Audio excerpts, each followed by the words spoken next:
Saludamos a todos desde aquí de la parroquia de Curacó de Vélez, hoy día con un nuevo programa conversando de la fe, uno de los tantos programas y esperemos que sean muchos más. Esta semana vamos a conversar un poco de la evolución de los velorios aquí en Chiloé, desde muchísimos años atrás, vamos a hacer un poco de historia, hasta el día de hoy, donde la verdad que nuestros velorios han sido fuera de la parte penosa que lleva no poderlos velar como corresponde tradicionalmente. Y para eso tenemos hoy día un invitado especial, Sergio Vázquez, un vecino acá de Curacó, profesor jubilado, también conocido por Chichito Parra, ¿ya? Porque si hablamos de Sergio Vázquez no sé quién será, pero con mucho cariño. Así que, Sergio, bienvenido, gusto saludarte. Y bienvenido a este programa aquí de la parroquia Curacó de Vélez, San Judas Tadeo, conversando de la fe. Gracias, padre. Un gusto que me haya invitado a esto. En realidad, hablar un poco de la historia de los velorios en nuestra comuna y alrededores es un poco volver al pasado. Así es. Es volver a la historia de Chiloé sin camino. Es volver a la historia de Chiloé que la mayoría de los viajes se hacían de a caballo, por caminos tortuosos, lodazales muy grandes. Y así todo la gente acompañaba a los que eran dolientes o a los velatorios. Sergio, en todo este tiempo, en toda la historia de Chiloé, los velorios han sido son momentos muy dolorosos, pero también momentos de encontrarse en la familia, momentos de vivir la fe, pero también una fe comunitaria. ¿Cómo ha sido esa evolución? Mira, 40, 50 años atrás, ¿cómo se vivían esos velorios? A ver, partamos viendo primero que había, cuando la persona ya se encontraba o se sabía de los más antiguos, los que tenían más conciencia de haber visto fallecer gente, empezaban ciertos preparativos. Los preparativos más que nada eran: ¿a quién vamos a buscar para esto? Para la carne. ¿A quién vamos a buscar para el pan? ¿A quién vamos a buscar para carnearle los animales? ¿A quién vamos a buscar para que nos haga la urna? Claro, la urna había que hacerla. Había que hacerla. De ciprés, de alerce. Generalmente en esos años se hacía de ciprés o alerce, que era más escaso, pero se hacían de ciprés generalmente. Y el fiscal también cumplía ahí un rol fundamental, asistir a la persona. Asistía al doliente o el que iba a ser el finadito, perdonen que lo diga así, pero yéndonos a los preparativos y yendo a lo que es la historia del velorio, Curacó tenía una razón, por decir algo.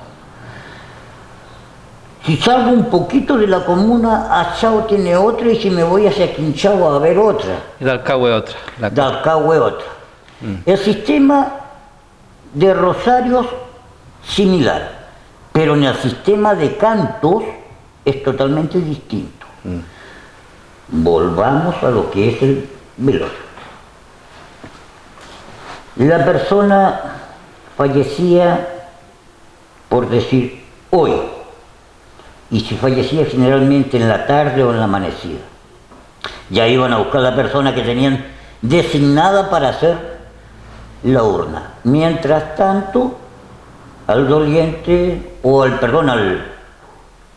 finadito, lo tenían en una mesa cubierto. En el salón.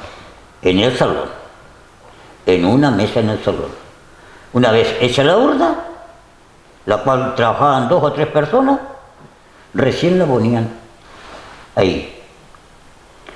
Y eso era la parte adulta, porque el velatorio del niño, generalmente menor de 5 años, y guaguitas, los nonatos, los velaban durante todos los días, 3 días, 4 días, y en algunos sectores más alejados de aquí de la comuna, que es el sector de Quinchao, Matao, la guaguita lo tenían una semana y lo velaban sobre una mesa, cubierta de blanco, dama o varón, cubierto con un trajecito blanco, y hoy estaba aquí, mañana estaba en la casa de mi amigo, en la casa del otro. Era mucho, era demasiado. 5 días generalmente tenían una guagua en velatorio, porque era un angelito. Volviendo a los adultos, se puede hablar de que el velatorio, una vez ya muerta la persona, llegaban los familiares, amigos, conocidos y vecinos, quienes se encargaban de realizar todas las tareas, porque las damas del hogar, por el dolor que les significaba la pérdida del ser querido, no estaban en condiciones De hacer nada. de hacer nada. Lo mismo los varones, salvo el que era más valiente, se hacía cargo de organizar todo este proceso. Había que, generalmente, aunque sea muy humilde la persona, siempre se hacía o se mataba un buey de la yunta. Sí. Pero si tenía más, carneaban un novillo o una vaca. Pero generalmente era el buey de la yunta. Y se comía.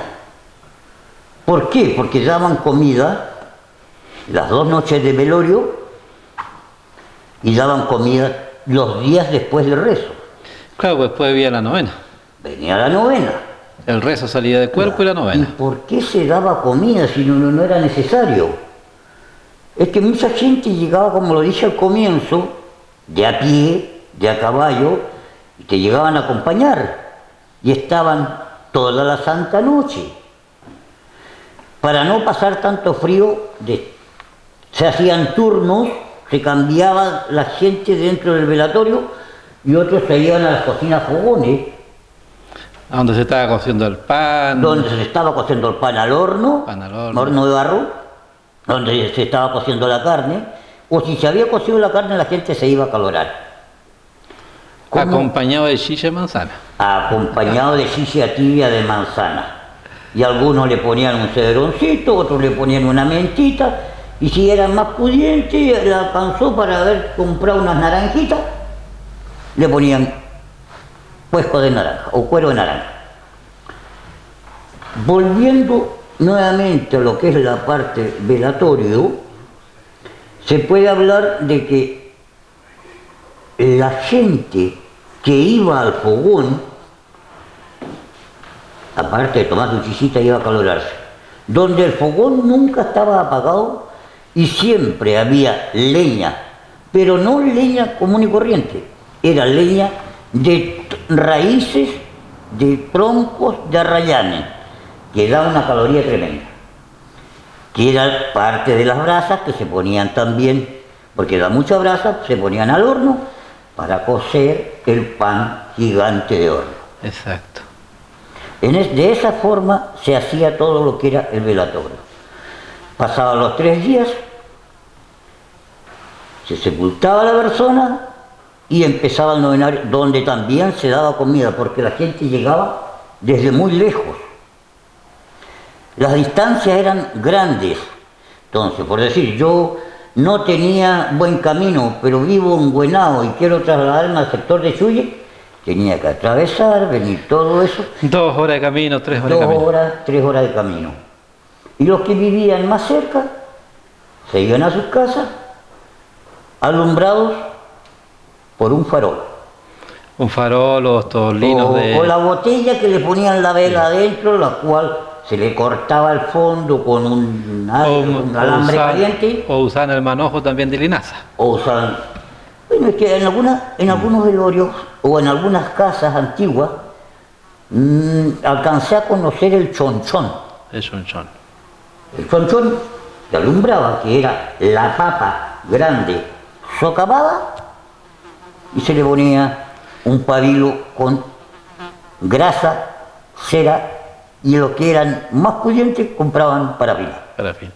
Después ya vino la urna hechiza. Ahí ya vamos evolucionando. Pero la urna, yo les digo que, a ver, una de las urnas primeras que conocí, ellas como urna en sí, ya con una figura, aquí en esta comuna, gente que vino de fuera, que la trajeron aquí a sepultar, pero la primera que conocí, y fue la primera misa que se celebró en esta iglesia, el 27 de enero de 1974, con el fallecimiento de mi abuelo. Ahí se mandó a hacer la urna de ciprés, forrada en terciopelo, y por fuera se le puso también un paño especial, la cual también llevó tomadores, pero era porque un tío que todavía le alcanzaban los bolsillos la mandó a hacer él. Pero generalmente en el campo había que aserrar la madera. Sí. Aserrar la madera para hacer la urna. Sacar las medidas del muertito. No todas las urnas llevaban la misma medida. Sacar la medida del muertito.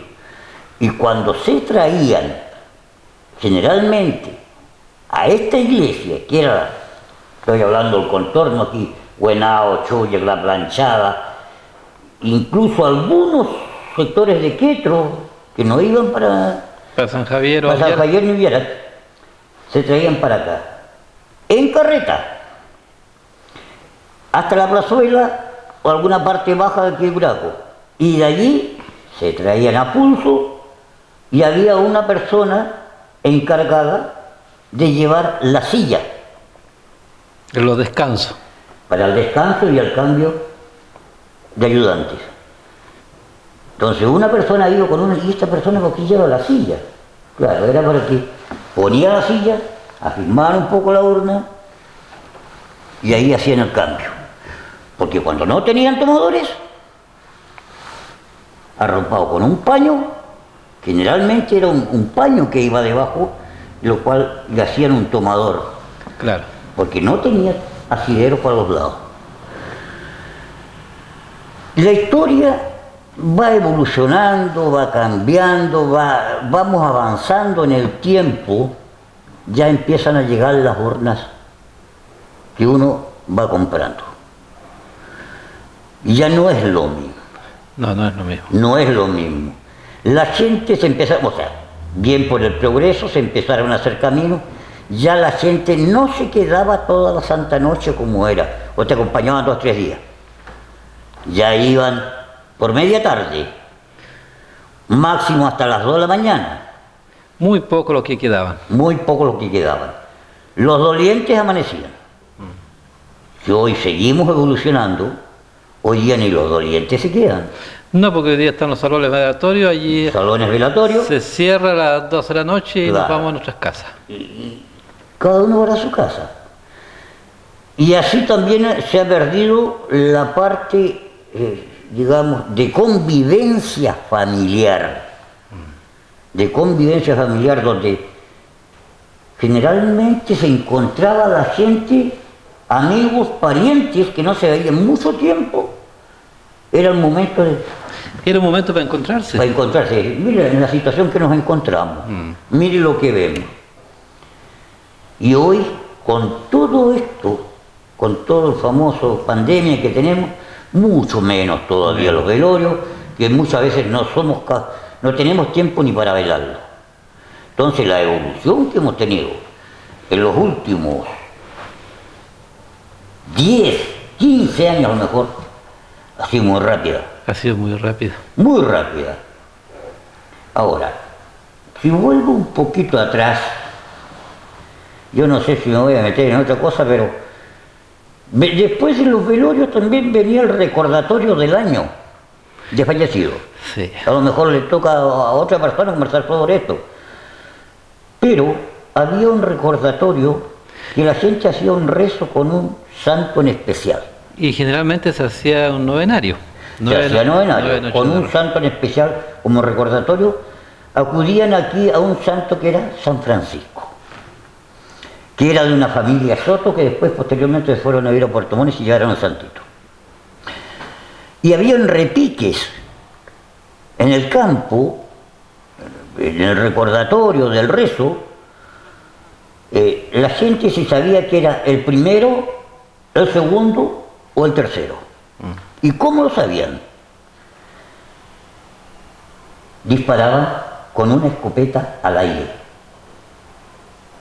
Y había gente encargada de esas escopetas antiguas de baqueta que las cargaban con pólvora y papel picado y cuánta cosa hay. Ahí estamos hablando de 40 años atrás. Diría 50.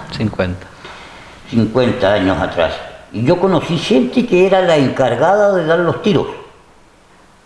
Una está fallecida, la otra todavía está viva. Y ellos disparaban las escopetas, las cargaban y ¡pum! Y como era de tarde, medianoche,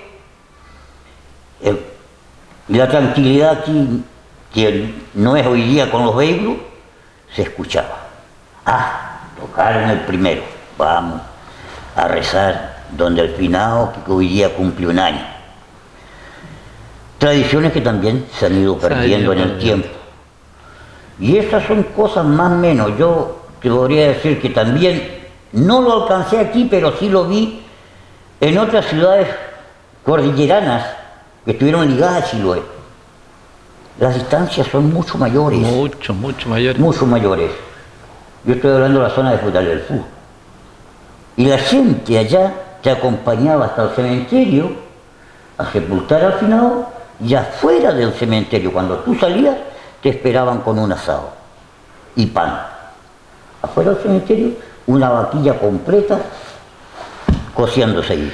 Claro, por ejemplo en Meulín tiene la tradición hoy día todavía de que el funeral llega a las 11 de la mañana.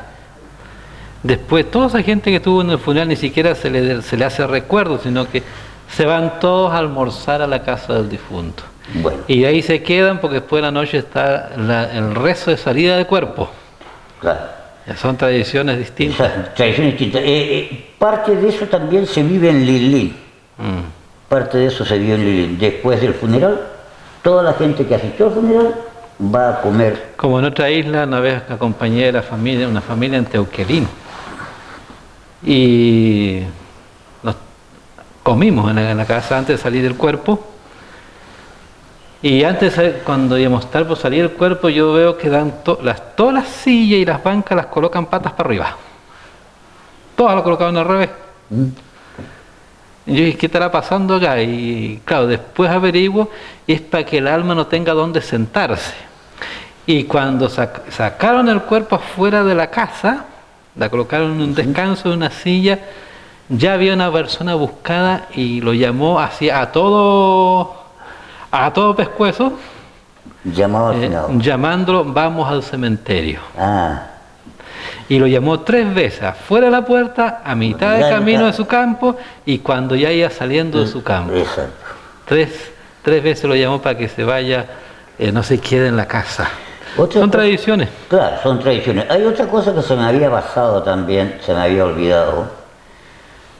Aún persiste, pero buscaban a una persona especial que agradeciera por haberlos acompañado en el velatorio durante la última noche, después de haber servido la cena, digamos, después de haber servido la cena, antes que empiece el último rezo, había una persona que agradecía a nombre de toda la familia, y donde esa persona hacía generalmente una pequeña biografía de lo que había sido el hombre, de sus hijos y cuánta familia fue.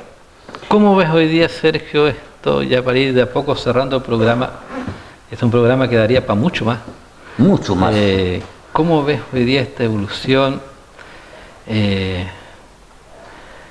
en nuestra cultura chilota, que es muy respetuosa hacia nuestros seres queridos que han partido. ¿Cómo lo has visto esta evolución hoy día? A ver, es difícil comparar lo antiguo con lo de hoy. Es difícil ver el dolor, el respeto, el cariño, la humildad con que la gente participaba de un velatorio. Antiguamente usted iba al velatorio, pero se sentía hasta el mínimo rumor. Nadie hablaba. Estaban todos en un silencio pero sepulcral. En cambio hoy, usted va a un velorio. No hay Hablan de la política, hablan menos, se acuerdan del final. No hay ni respeto a la hora que se está rezando. Y muchos están rezando y otros están al lado. Cuando, oye, Panto, ¿cómo están tus vacas? No hay respeto. Y eso va a ir avanzando mucho más, porque la educación que nos dieron nuestros ancianos, nuestros mayores, como decían antiguamente, nuestros abuelos, generalmente no pescamos los padres nosotros, pescamos los abuelos, y los abuelos fueron los que nos enseñaron montones de cosas. Y nos entregaron valores, respeto, responsabilidad y disciplina hogareña. Yo iba a un velorio, tenía que tener edad para ir al velorio, mínimo 15 años. Claro. Antes de eso no iba a un velorio, porque el niño, ¿qué va a hacer? Va a ir a jugar. O se aburre y se va a jugar. O se va a aburrir, se va a poner a correr para allá, para acá, y hoy día usted va a un velorio y llevan hasta el cabro chico. Y ahí salen tallas también, que antiguamente la mamá no podía dejar la guagua. ¿Ah? A modo de historia risoria. Entonces, cuando repartían el pan, no le correspondía a la guagua. Entonces, ¿qué hacía la mamá? Como que le pegaba un pellizcón a la guagua para que llore. Ah, la niñita, la guaguita también quiere pan. ¡Bum! Entonces la señora llevaba suyo el de la guagua. ¿Le iba bien? Le iba bien. Y así hay muchas historias, muchas tallas en velorio.